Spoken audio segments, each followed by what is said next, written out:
सुबह सुबह का नमस्कार मेरे दोस्तों। और आज मैं आप लोगों को सुबह सुबह अपने ब्लॉग में स्वागत करती हूँ। मैं हूँ लक्ष्मी इंडियन ब्लॉगर और मैं आप लोगों को ढेर सारी बधाइयाँ देती हूँ। पहला बधाई तो इंदिरा एकादशी का और दूसरा बधाई आज सृष्टि के रचयिता और निर्माण के देवता विश्वकर्मा जी की पूजा का। बहुत बहुत बधाई आप लोगों को।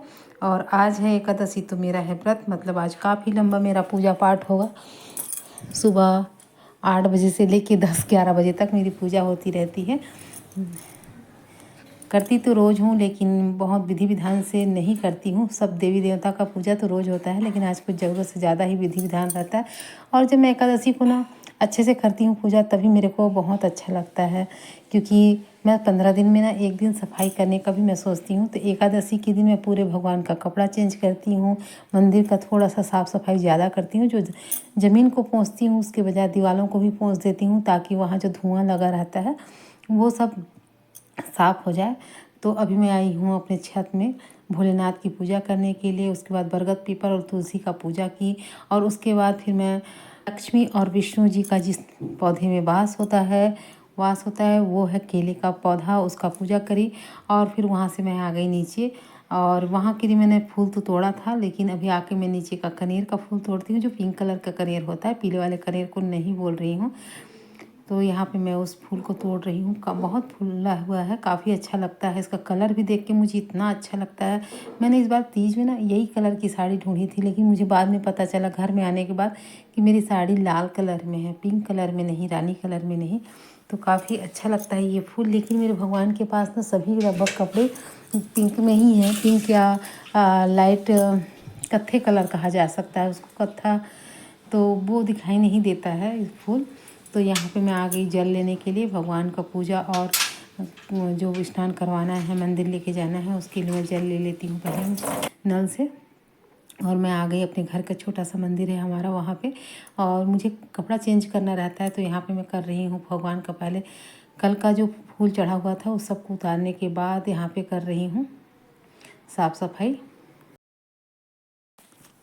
और मैं तो ऊपर का पूजा करके आ गई। चौरा का पूजा, अपने जो बालकनी में मैंने चौरा रखा है तुलसी का, उसका भी मैंने पूजा कर लिया है। अब मुझे जाना है मंदिर। यहाँ का पूजा करने के बाद तब जाके मैं किसी बेड या सोफे में बैठूँगी। उससे पहले मैं बेड या सोफ़ा में नहीं बैठती, मैं ज़मीन में बैठूँगी या कोई प्लास्टिक की कुर्सी रहेगी जिसमें कपड़ा वगैरह ना हो, उसमें बैठती हूँ। क्योंकि मुझे अच्छा नहीं लगता है कि आप नहा लो उसके बाद बिना नहाए जहाँ पे बैठे हैं वहाँ पे बैठें।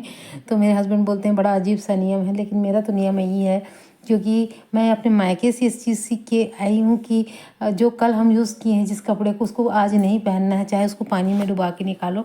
तो जब हम बेड में सोते हैं या सोफ़ा में बैठते हैं तो वो हमको अशुद्ध महसूस होता है। तो पूजा करते तक ना मेरे को कोई टच करो, और न ही मैं किसी के, कल का जो नहीं नहाए हैं, आज नहीं नहाए हैं, उन लोगों के बारे में बात कर रही हूँ। तो सभी के सब घर में मेरे को मजाक उड़ाते रहते हैं कि बहुत अजीब सा नियम है तुम्हारा, ऐसे करके। मैं बोलती जो मेरा नियम है मैं तो उसका पालन करूँगी।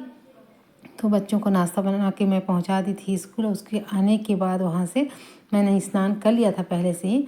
वहाँ से आने के बाद मैं पूजा में लगी हुई हूँ। तो यहाँ पे मैं गणेश जी को बहुत प्यारा सा एक नीले कलर का फूल, जो गणेश जी मेरे एक है ना माला पहने हुए, वो लगभग मेरा बेटा कम से कम 4 साल का रहा होगा तब से पहना रखा है। बस एक दुकान में हम लोग गए तो कोई ऐसा एक रस्सी जैसा चीज़ मिल गया जिसको उसको पहना के रखा है। वो गणेश जी के गणेश जी की माला है, ऐसे करके मैं उसको उतारती नहीं हूँ। चाहे कुछ भी मैं पहनाऊँ, कुछ भी कपड़ा नया पहनाऊँ, लेकिन वो ज़रूर रहना है। और हर बार पूछता है कि कहीं आप फेंक तो नहीं दिए हो, हर साल, हर बार नहीं, हर बार तो जान ही रहा है वो। उसके बाद पूजा हो जाने के बाद मैं करी पाठ रामायण का 5 दोहा पाठ ज़रूर करती हूँ। उसके बाद मेरी तैयारी चल रही है मंदिर जाने की तैयारी, जहाँ शिव जी है वहाँ। तो ये मैं मंदिर से आ गई हूँ। अब मैं बना रही हूँ चाय, क्योंकि चाय भी हमने पिया नहीं था। मैं तो एक बार पी चुकी थी, मेरे हस्बैंड को दोबारा चाहिए था, तो मैं फिर से बना रही हूँ चाय। उसके बाद शुरू हो गया खाना, क्योंकि 12 बजे मेरे हस्बैंड भोजन करने के लिए बैठते हैं, और अभी 11:10 हो रहा था, तो भोजन नहीं बन पाया था। तो मुझे लगा कि आज तो नहीं बचने वाली, आज तो मुझे डांट पड़ेगा ही पड़ेगा, क्योंकि ज़्यादा ही हो जाता है तुम्हारा पूजा, सही टाइम में भोजन नहीं बनाती। ये वाला डायलॉग मेरे को सुनने मिलेगा। लेकिन बाद में पता चला कि भगवान अन्नपूर्णा देवी की कृपा से मैं इतना सही टाइम में मैंने खाना बना के रख दिया। दाल चावल और सब्ज़ी ही बनाई थी मैं। लेकिन अगर सब्ज़ी भी अगर आपका कट के तैयार नहीं हुआ है ना तो टेंशन होता है। तो यहाँ पे मैंने गंवार फली बनाई हूँ। गंवार फली आलू और टमाटर की सब्ज़ी बनाई थी। तो गंवार फली मैंने उबाल के उसका रेसा निकाल लिया है। अब उतने में बहुत ज़ोर से बारिश होने लगी। जब मेरा भोजन बना ना उसके जस्ट बाद बहुत ज़ोर से बारिश होने लगी और अचानक से एक आदमी अंदर घुस के बैठा हुआ था। मुझे पता चला तो मैंने उसका जानकारी लिया कि कौन हो आप भाई। तो बताया कि मैं पार्सल वाला हूँ, बारिश के कारण मुझे थोड़ा सा टाइम रुकना है। तो मैं बोले कोई बात नहीं है,